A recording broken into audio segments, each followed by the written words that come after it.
ጤና ይስጥልን እንደምናምሽታችኋል ውድ ተመልካቾቻችን ከአባይ ቴሌቪዥን የሚተላለፍላችሁ የዕለተ አርብ ህዳር 12 2018 ዓ.ም አውደ ዜና ተጀምሯል። በምሽቱ የዜና ወጃችን በርካታ ዘገባዎችን ወደ እናንተ እናደርሳለን። የቢዝነስና ምጣኔ ሀብት ዘገባችንም ሰዓቱን ጠብቆ ወደ እናንተ ይቀርባል። አውደ ዜናውን እየመራው ደግሞ እኔ ካሰኝር ጋር ከእናንተ ጋር ቆይታ አደርጋለሁ። አብራችሁን ቆዩ።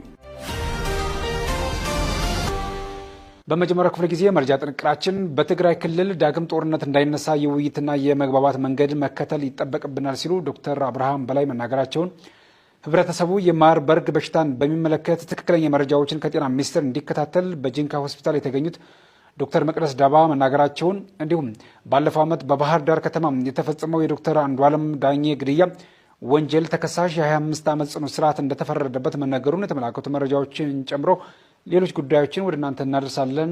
አብራችሁን ቆዩ። ወደ ቀዳሚው ዜና አለፍን። በትግራይ ክልል ዳግም ጦርነት እንዳይነሳም የውይይትና የመግባባት መንገድ መከተል ይጠበቅብናል ሲሉ ዶክተር አብርሃም በላይ ተናገሩ።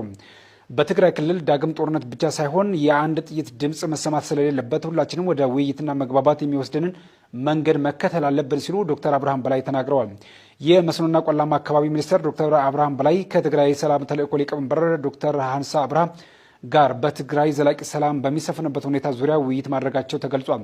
ሚኒስትሩ ይህን ውይይት አስመልክቶ ለአዲስ ዘመን ጋዜጣ በሰጡት አስተያየት በትግራይ ክልል ዳግም ጦርነት ብቻ ሳይሆን የአንድ ጥይት ድምፅ መሰማት የለበትም ብለዋል።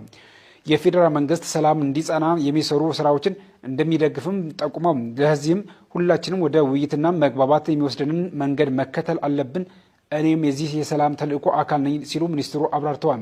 ይህ በእንዲህ እንዳለም የወልቃይትን ህዝብ ፍላጎት ለማሟላት በቅድሚያ የፕሪቶሪያ ስምምነት ተፈጻሚ ሊደረግ ይገባል ሲሉ የስምረት ፓርቲ የምክር ቤት አባሉ አቶ ጣመ አረዶም ተናግረዋል። አቶ ጣመ መረብ ኢንሳይደር ከተባለ የዩቲዩብ ገጽ ጋር በትግርኛ ቋንቋ ባደረጉት ቃለ መጠይቅ የወልቃይት ህዝብ የአማራ ወይም የትግራይን ማንነት የመምረጥ መብት አለው ብለዋል።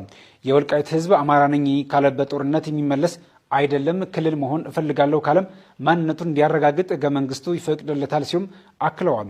የወልቃይት ህዝብ ከጦርነት በፊት በህወሓት ቡድን በነበረው አስተዳደር ተበድሏል ያሉት አቶ ጣመ አካባቢው ከ17 ዓመቱ ጦርነት በኋላም በህወሓት ቡድን በኃይል መያዙንም አንስተዋል። በአካባቢው የልማት ጥያቄዎች ሳይመለሱ በመቆየታቸው ቅሬታ ተፈጥሮ መቆየቱን ያነሱት የምክር ቤት አባሉ በአካባቢው የሚኖር ሰው ትግርኛ ስለተናገረ ብቻ የግድ ትግራዋይ ሊደረግ አይችልም ሲሉም ገልጸዋል። ፓርቲያቸው ስምረት የፕሪቶሪያ ስምምነት ተግባራዊ እንዲሆን እንደሚሰራና በምርጫ የህዝቡ ጥያቄን እንደሚመልስም እንደሚታገል ተናግረዋል። ህብረተሰቡ የማርበርግ በሽታን በሚመለከት ትክክለኛ መረጃዎችን ከጤና ሚኒስቴር እንዲከታተል በጂንካ ሆስፒታል